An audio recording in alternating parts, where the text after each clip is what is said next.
Olá, amigos, sejam bem-vindos a mais um vídeo do meu canal. Eu sou o Lucas Knipe. Vamos falar sobre tênis, vamos falar sobre o primeiro dia do Masters 1000 de Paris. Eu quero pedir desculpas a todos vocês porque eu não comentei em nenhum jogo hoje em específico, né? Tipo assim, teve vários jogos legais acontecendo hoje, né? E a cabeça, minha garganta já não tá legal, né? E aí eu resolvi poupar minha garganta para assuntos específicos e vou resumir tudo o que aconteceu no primeiro dia de Paris nesse vídeo, né? Teve a vitória do Rublev que eu queria comentar, que foi um bom jogo dele, a eliminação do Popperin, né? O Bublik vencendo ele também merecia destaque. O Grigor Dimitrov voltou jogando super bem, não à toa ele é a thumbnail do vídeo. Gostei muito de ver o Dimitrov jogando um tênis tão bom quanto o Perricard, depois daquela trágica desistência dele em Wimbledon, quando tava 2 sets a 0 acima do Jannik Sinner. Eu sei, tem muita coisa para falar que não deu. Me peço desculpas, mas vamos aqui comentar sobre todos esses jogos, pedindo, é claro, que você deixe seu like, se inscreva no canal, compartilhe esse vídeo, deixe o hype se puder e vamos para os jogos. Primeiro, Daniel Altmaier contra Marcos Giron, vitória do alemão por 6-2, 7-6, né? São tenistas até de perfil bem similar, aposto muito mais na colocação, não são tenistas com grande capacidade de aceleração, mas o Altmaier é melhor, né? Tem mais técnica e um dos melhores backhands de uma mão que o tênis tem hoje, né? Um dos remanescentes, né? Não são muitos, infelizmente, que batem o backhand com uma das mãos, meu golpe favorito do tênis, mas de qualquer jeito aí, boa vitória do Altmaier. O Marcos Girona é um tenista que se não traz ferramenta nova vai ficar sempre nessa, né? Entre 50, 60 do mundo, né? O Coboli, né, que tá uma montanha-russa maluca nessa temporada, fez uma vitória impressionante contra o Thomas Marat. Marat não tá bem, né? Vamos ser justos aí que tá bem fora de sintonia o tenista tcheco, 6-1, 6-4. Marat que sempre jogou bem ponto decisivo, 3 breakpoints contra foi quebrado nas 3 vezes, né? E ele é um bom devolvedor de saque, só ganhou 2 de 34 pontos de primeiro saque do Coboli. Aí é complicado, você não ganha jogo nenhum desse jeito, né? E o Coboli não é aquele cara que ganha tudo pelo saque, foi só um ace, né? Então, no fundo de quadra, hoje o Marat bem abaixo do que a gente está acostumado a ver. É uma pena aí que o Marat tenha essa tanta sintonia, mas esse é o problema de alguns jogadores com a lesão. O Arthur Kazuks venceu o Luciano Darderi por 2 sets a 0, 7-6, 7-6. Kazuks que fez muitos pontos por challengers nessa temporada, sacou muito bem, 16 aces contra 4, 85% dos pontos com o primeiro saque. O Darderi é um cara assim, é impressionante, o cara tá 27 do mundo, ele aproveitou como ninguém esses 250 espalhados pelo ano, que tem chaves mais vazias. Mas assim, como tenista em si, eu acho que existem mais de 30 ou 40, até mesmo 50, tecnicamente mais refinados do que ele, né? Mas é aquele negócio, né? A oportunidade, né? Ela tá ali, basta alguém aproveitar. E o Darderi aproveitou muito bem. Mas desses torneios Masters 1000, fala pouco-se dele, né? Até nos grandes lances, ele até jogou contra o Alcaraz lá no US Open, mas convenhamos, não deu muito trabalho, né? Na verdade, é quem que deu muito trabalho também o Alcaraz naquele US Open. A gente teve o Cameron Norrie vencendo o Sebastian Baez por 2 sets a 0, 6-3, 6-4.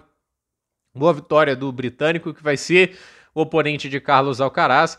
Assim, o Baez a gente sabe que tá longe de ser um tenista forte na quadradura, né? Tipo, o cara, ele gosta de muito calor e de uma superfície lenta. Ele tá numa quadradura indoor, ou seja, sem vento, climatizada, tudo que extrai o pior do jogo do Baez, né? O Baez não tem muita vantagem ali, as bolas com o spin alto dele não funcionam. O Norrie acaba deixando ele jogar mais, porque também não é um cara que acelera muito o jogo, mas também não é o suficiente para colocar tanto o Baez na partida. Então, 2 sets a 0 pro britânico.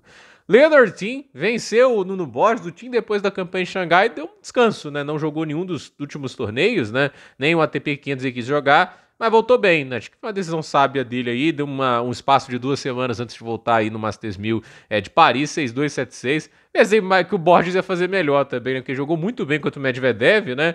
E assim, o Leonard Team hoje, apesar de ter confronto direto positivo, ele é um Medvedev piorado, né? Vamos ser sinceros, assim, que como tenista, né? Tipo, nos seus melhores dias, o Medvedev é bem melhor, né? Mas o Leonard Team acabou levando a melhor sobre o Nuno Borges, 6-2, 7-6. Muito bem, sacando, né? 80% dos pontos com o primeiro saque, levando em consideração que saque é longe de ser o ponto forte do Leonard Team. Então, 2 sets a 0 para ele, avança a segunda rodada.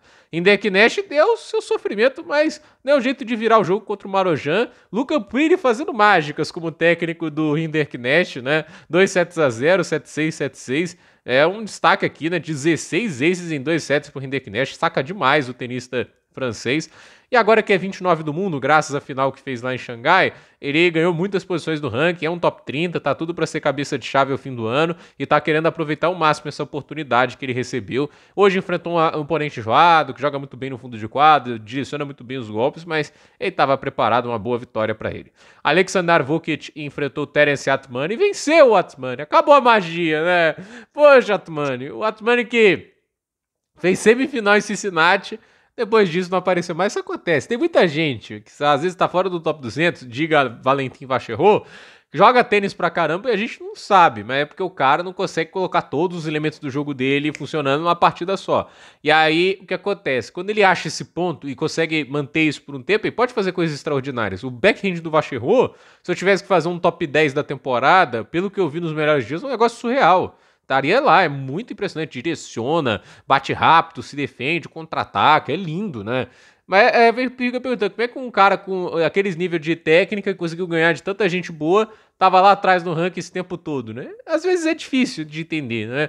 Mas a questão é, o cara mantém ou ele cai de produção? O Vacherot só teve um torneio depois de Xangai e infelizmente para ele enfrentou o Fritz e jogou muito bem. Então assim, eu não vou dizer que o Vacherot é fogo de paia até ele mostrar ali, tipo assim, mais torneios agora que ele vai jogar o calendário da ATP inteiro, né? E o Atmani eu não sei também, não vai dar para cravar agora, mas esperava mais desse jogo, até porque o Alexander Vukic era um oponente bem acessível, ele perdeu 6-4, 2-6, 6-4. Mas o Vukic também é um cara perigoso quando joga bem, né? Meu amigo Kecmanovic venceu o Kovacevic por 2-7-1, 6-4, 1-6, 7-6. O Kecmanovic esse ano muito inconsistente, oscilando demais. O Kovacevic também é um jogador que não é confiável, né? 10 duplas faltas no jogo, 45% apenas de pontos de segundo saque, acabou oscilando demais, teve mais chances de quebra e aproveitou menos, então assim, proporcionalmente, né? No final acho que ele até quebra mais o saque até pelas parciais, ele fez um 6-1 no segundo, né? O segundo lugar do Damir Dzumhur por 2-7-0. O Dzumhur só gosta de aprontar contra o Alcaraz. Impressionante. Quando vai jogar contra o Alcaraz, esse cara joga um tênis absurdo, né? Mas é assim, isso também tem a ver com um cara que sabe usar a velocidade do adversário a seu favor. Mas quando ele tem que gerar velocidade, aí ele se complica muito, né? Mas é um jogo bizarro, né? Olha só. 62% de primeiro saque pro segundo, 62% pro segundo. É uma boa maneira para mostrar que o seu saque não tem impacto no jogo. Poxa, aí o Dzumhur é a mesma coisa, né? 50% de primeiro, 48% de segundo. Quase tudo no jogo era a base de trocas no fundo de quadro. O Dzumhur produziu 8 breakpoints, aproveitou 2. O Cerúndulo produziu 12 e aproveitou 5, né? No final, a gente viu ali o nível do Cerúndulo acaba sendo mais alto, né? Mas é um pouco bizarro isso, né? Muitos pontos de devolução. 21 pro Dzumhur, 28 pro Cerúndulo. É um jogo bem bizarro, né? Se a gente para pra pensar. Mas é o que aconteceu e a vitória é do argentino. Não vou dizer nem que foi tranquilo, porque a gente viu, né? Foi muito ponto de devolução jogado, muitas quebras. Quem jogou bem, para minha surpresa, foi o Rublev, né? O Rublev vinha de uma sequência muito negativa, 5 derrotas seguidas, encerra a sequência vencendo o Jacob Furlan 2-7-0, 6-1, 6-4. Mas a atuação hoje do Furlan, se eu posso até chamar de atuação, se eu colocasse atuação nível cinema, né? O que seria uma atuação nível Robert De Niro, Al Pacino, Dustin Hoffman, Daniel Day-Lewis, né? É o que o Sinner fez em Wimbledon na final, o que o Alcaraz fez na final da Open, entende? A campanha do Sinner na Austrália, nem isso, né? Agora, se eu tivesse que definir aquela atuação, tipo assim, nível Gal Gadot, tipo, o Henry Cavill é crueldade, né? É que assim, Henry Cavill e o Gal Gadot só chegaram longe porque são bonitos, tá, gente? É cruel, mas é verdade, né? A Megan Fox também, nossa Deus. Assim, tem muita atriz ruim aí que chegou longe com a aparência, etc. É isso aqui que o Furlan fez. Um ace, em um jogo de 6-1, 6-4 pro Rublev, ele teve 11 duplas faltas. Um ace e 11 duplas faltas. Ele ganhou 58% dos pontos com o primeiro saque, 28 de 48. Ele ganhou 5 de 22, 23% com o segundo.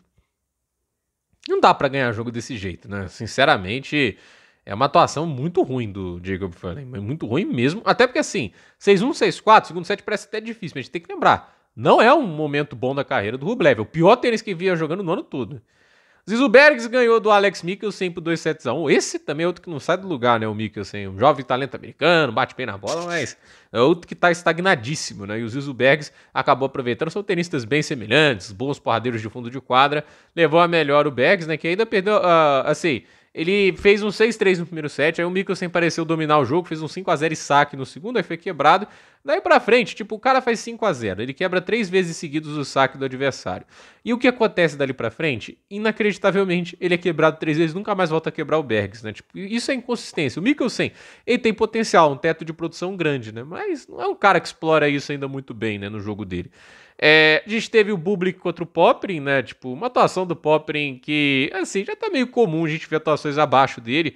Assim, o jogo foi mais difícil que o placar de 6-4, 6-3 a favor do Bublik, né? Ambos sofreram muito com o segundo saque, né? 32% pro Bublik, 41% pro Popyrin, mas de primeiro saque, 74% pro australiano, 89% para o Bublik. E as chances perdidas pelo australiano, que teve 5 breakpoints e aproveitou, na verdade teve 4, né? E aproveitou apenas um. Custaram caro, né? Porque no final o Bublik foi lá e quebrou o saque 3 vezes em 5 oportunidades. Para alguém que saca bem, não deveria ser o caso, mas foram apenas 3 aces e 3 duplas soltas para o Popyrin, nível muito baixo de saque para o que a gente já viu ele fazer. 13 aces e 4 duplas soltas pro Bublik, né? Assim, essa temporada acho que o Popyrin não vê a hora de acabar. Eu não sei se ele vai jogar os 250 que tem na semana que vem, acho que deveria. Pelo menos tentar uma última chance ali de ganhar alguns pontinhos, né? Tipo, pra ele faria sentido completo, né? Até pra salvar um pouco dessa temporada, ele perde mais pontos. Ano passado, ele ganha do Berrettini na primeira rodada, ganha do Medvedev na segunda e acabou caindo pra um Khachanov iluminado na terceira, né? E tava jogando muito bem. Era o que eu falava assim, dava esperança para ver um cara competitivo na temporada seguinte. Não foi o caso. É uma decepção imensa, né? Esse ano do Popyrin, com alguns momentinhos de ouro, né? Oitavas de final em Roland Garros, quartas de final no Masters 1000 do Canadá. Lá ele gosta de jogar, né? Então, vamos ver o que ele faz na próxima temporada. Poderia ter sido pior. O ano começou até muito pior do que isso, mas, assim, vai terminar com muita sorte dentro do top 50 e é uma queda grande para quem começou o ano em 23 do mundo.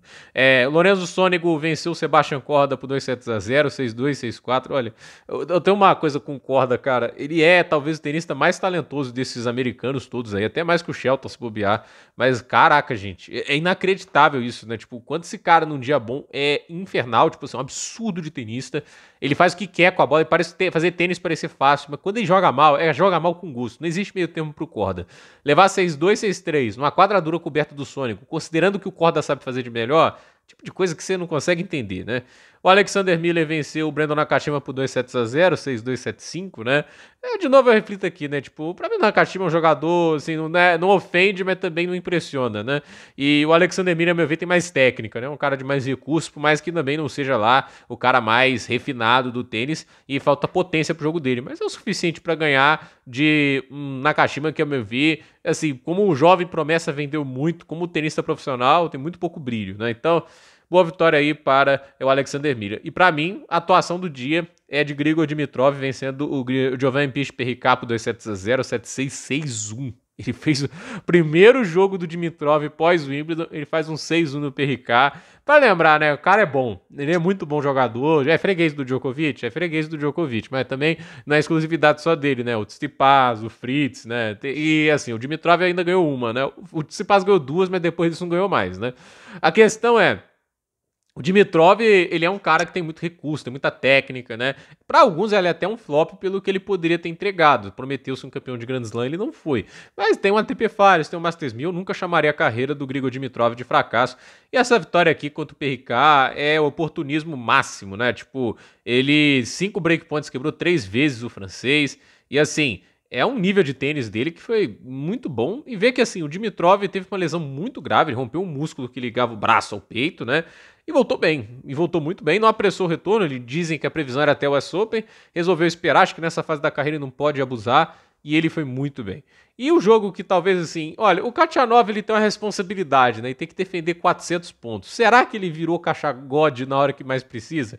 Ele fez um 6-1, 6-1 em cima do Ethan Quinn, não que seja também o tenista mais complicado do planeta de ganhar, né, mas assim, a atuação do Khachanov foi digna de respeito, né, principalmente devolvendo o saque, produziu 7 breakpoints, aproveitou 5 deles, 54 pontos contra 28, domínio completo. Não é comum ver uma disparidade tão grande do tênis. Aquela frase do Federer, de todos os pontos que eu joguei na carreira, eu ganhei 56%, né? Porque ele fala que o tênis é muito mais detalhado e apertado do que imagina, né? O Khachanov não levou isso tão pedra letra, pelo menos não nesse jogo, né?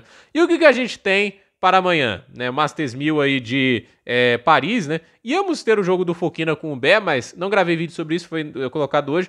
O Gumbé tá ainda sofrendo da lesão do jogo contra o próprio Fokina lá no ATP 500 de Basel e não joga. Então com isso ele vai cair 600 pontos no ranking, já que ele era o atual finalista, né? Vamos ver aqui o Fokina que vai enfrentar o Valentim Royer, né? Amanhã a gente tem 7 da manhã, Alger Aliassime e Francisco Começanha. Esse jogo é pipoca, hein? Eu acho que o Começanha pode aprontar ali, pelo menos para deixar o jogo difícil. No final, obviamente, muito favorito o canadense.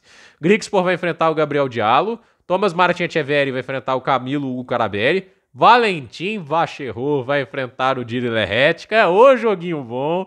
Loretan Muti vai enfrentar o Riley Opelka. E o Denis Shapovalov vai enfrentar o João Fonseca. Eu imagino que a ESPN ela vai passar o jogo da quadra 1, né? Porque assim, o Aliassime, eu comecei até onde eu sei, é quadra central, né? Na verdade não, é quadra 1. Quem vai estar na quadra central?